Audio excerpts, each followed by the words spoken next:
fall off. Ma'am, I just bought this car. I didn't have no transportation to make the last class, and I was going to complete the last class. I even much have the money right now to pay off my whole probation. I just didn't. It's it's the people that was around me, man. My family did not want to see me make it. Let's roll, nerds.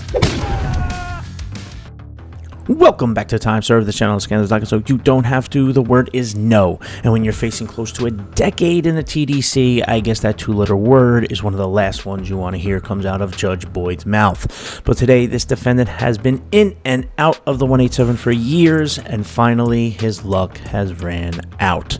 But he will not accept it, and he has a problem calling judge by judge. He had a principal that he called Mr. Boyd, therefore he calls her Mrs. Boyd. It gets very confusing, but entertaining. Tell us how you feel about this defendant who won't shut up by commenting down below. We love hearing from you. Don't forget to check out Time Serve 2 if you haven't yet. Court is in session over there. Like and subscribe, set your notifications to all. Let's roll, nerds.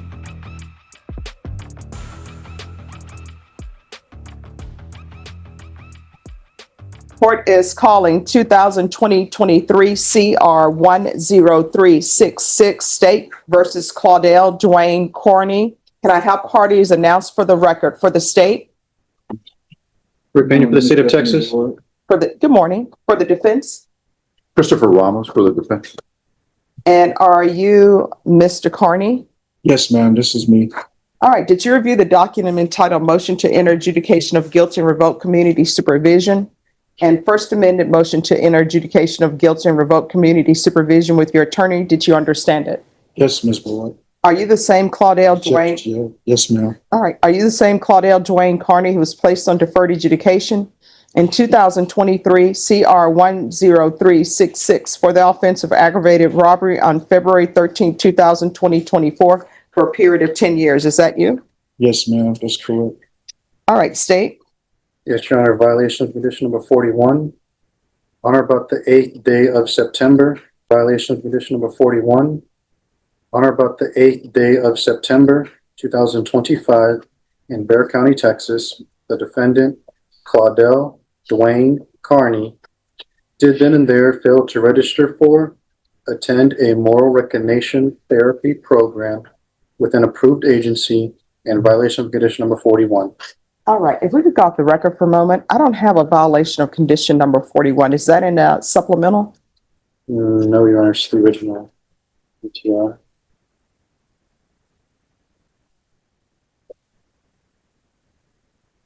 All right. To the violation, how do you plead, true or not true? True, ma'am. State will waive the other two violations, Your Honor. Any objections to the state's waivers? No, Judge. Did you understand by pleading true to violation of condition number 41, court could find it true, grant the motion, find you guilty, and sentence you up to life in prison? Yes, ma'am. Knowing that, do you still wish to plead true to violation of condition number 41? Yes, Your Honor. Court will find violation of condition number 41 true. Is there a proposed agreement? There's not, Your Honor. Both state and defense are going to make their recommendations to it, Your Honor. All right, state, what are you requesting? Before I make my argument, Your Honor, I ask the court to take judicial notice of the court's file. All right. What specifically do you want the court? I know you say the court's file, but is there something specifically? The facts of the underlying offense and his history on probation. All right. You may proceed. Thank you, Your Honor. We're here for the defendant's motion on this aggravated robbery charge that he is on probation for, and Your Honor is aware of the facts of this case, being that he initially stole that victim's phone, ran away with it. The victim was lucky enough to later find him at a gas station close by, and when the victim asked for his phone back, the defendant pulls a knife on him and says, "Come and take it. Come and get it." With a deadly weapon, he threatened someone's life, therefore being placed on probation, for 10 years. We're here on the second MTR this defendant has had within the last 4 months for same violations as it was just 4 months ago in June, Your Honor, where the defendant had a new number one that we unfortunately had to waive That victim was his sister. He assaulted her. She did not want to come in to support that day. Well, you I have, would all strongly object. right, that objection will be sustained. If it was waived, Okay. then it will be sustained. We reluctantly had to waive number one today. We were ready to proceed on the contested MTR yesterday. Victim here, sister here to testify about what he did to her. They decided not to show up today. Therefore, we had to proceed on the technical violation of condition number 41.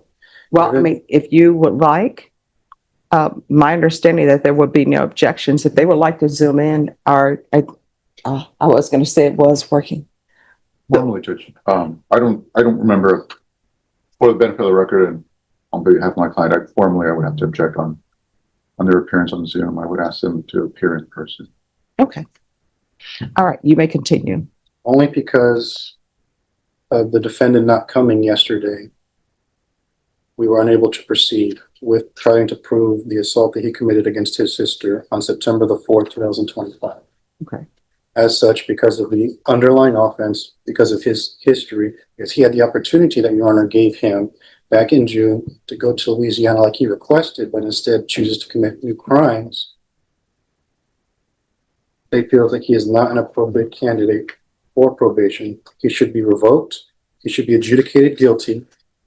There should be an affirmative finding of deadly weapon. State is seeking that Your Honor sentence to the 10 years TDC. All right, defense, you may proceed. Specifically to speak to him not registering or attending the moral recognition treatment course. My understanding is that he failed to, at least the date alleged, is a date in September of 2025. As he describes to me, he was released from jail in July of 2025. And he does admit to me that he did not register for the class. And part of that where he was struggling was a combination of him dealing with, as the court may be aware of, some of his mental health struggles that he's dealing with. He reports to me that he is schizoaffective, dealing with bipolar. I believe probation has some information about that. And he was also struggling with transportation. At this moment in time, in September, I think he was just struggling to function as an individual. He's just struggling to function. But I would ask the court to be mindful that while on probation, as far as I can tell, he's completed some of the outpatient requirements. He's completed anger management. There were a series of events where he tested for substances and he came back a series of times negative. He's been to DDRF, and when I ask him about his experiences there, he's able to recite their philosophy, the things that he learned. He's describing that he learned strategies on avoiding conflict, on what his triggers are. And other than this allegation of assault and a minor relapse with the substance, I think he's doing the best that he can. I think he was living in a household that was pretty volatile. And I think he's living with other individuals that struggle with them. They struggle in terms of how to deal with his mental health issues. And it's a bad recipe. Mm-hmm. I have a sense that he's doing his best. He describes to me he wants to fight the new number one as it exists on its own because it's a new case. So we are respectfully asking the court to continue him on probation with some sort of jail sanction, and to be mindful that he has given his mental health, he's doing his best to accommodate, that's the wrong word, to fulfill the agreement he's made for probation. So for that, Judge, we're asking for you to continue him. All right, probation. We have his probation officer here as well. Your Honor, if you'd like to hear from him. No, I mean, what is the recommendation? Oh, Judge, so what's listed on the court summary is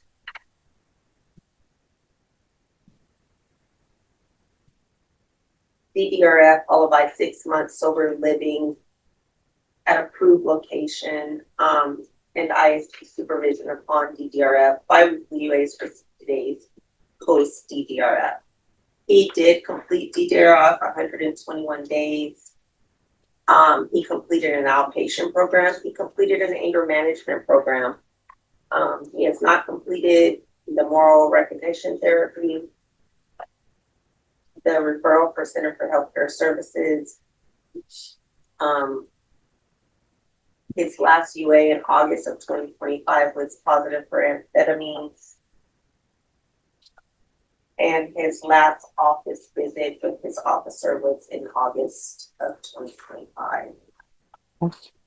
All right.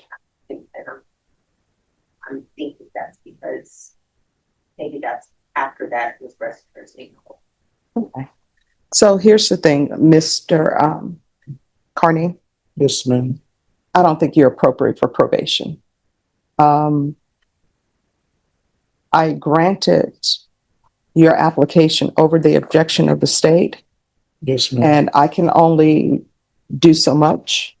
What the court is going to do is the court is going to find violation of condition number 41 as previously stated. The court is going to sentence you to 6 years in the prison, give you credit for any time served.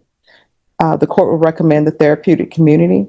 There's an affirmative finding of deadly weapon. The court will give you credit for any time served for successful inpatient treatment. Did you review the document entitled Trial Court Certification of Defendant's Rights to Appeal with your attorney? Did you understand it and sign it? Yes, ma'am. I don't want to say that you're moving too fast, Miss Boyd. Judge. No. Miss. That's fine. You can call me Miss Boyd. My principal in Shelman Middle name was Mr. Boyd. Okay. Ma'am, I get it. I just came home November 1st and consistently back in your courtroom, and I am ashamed. Also, ma'am, the new class that you signed me up for, told me to go to, I didn't have no transportation. I didn't have no kind of ride. I'm getting kicked out of this house that my brother had owned, caught a heart attack in, and it had multiple individuals in there. I haven't even spoke my mind about what's going on in this house, from guns, drugs activity, and Center for Healthcare helped me, got my food stamps. Just one of the two same sisters are stealing my food stamps. Those are triggers that I learned.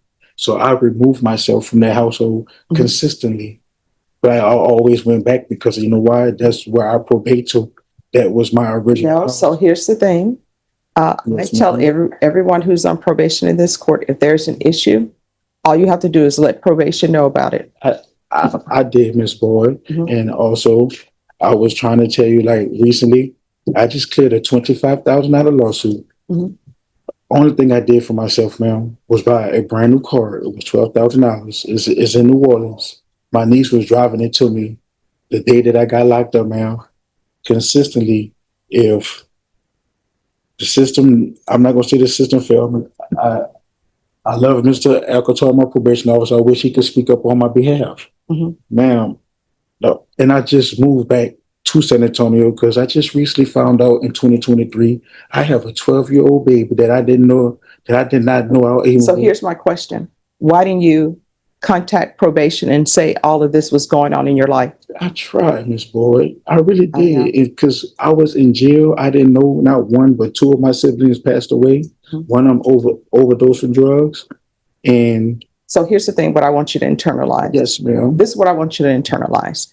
I took into consideration your mental health issues when I granted your application for deferred. And I granted that application for deferred over the objections of the state. So what that means is you need to be on what's called your P's and Q's and make sure that you're doing everything that you're supposed to be doing. And you're not. So I just don't think you're appropriate for probation. So I'm not going to continue you. Yes, ma'am. But Mr. Alcatar, I can have a peaceful word with Mr. Alcatar before I leave. For what purpose? Because he could tell you some of the things that I was going through before I got locked up, ma'am. I was explaining the stuff that you said that I wasn't explaining to probation. I was explaining to Mr. Alcatar. I knew it was going to be, I didn't know how it was going to happen, but I knew it was going to happen. I was going to fall off. Ma'am, I just bought this car. I didn't have no transportation to make the last class, and I was going to complete the last class. I even much have the money right now to pay off my whole probation.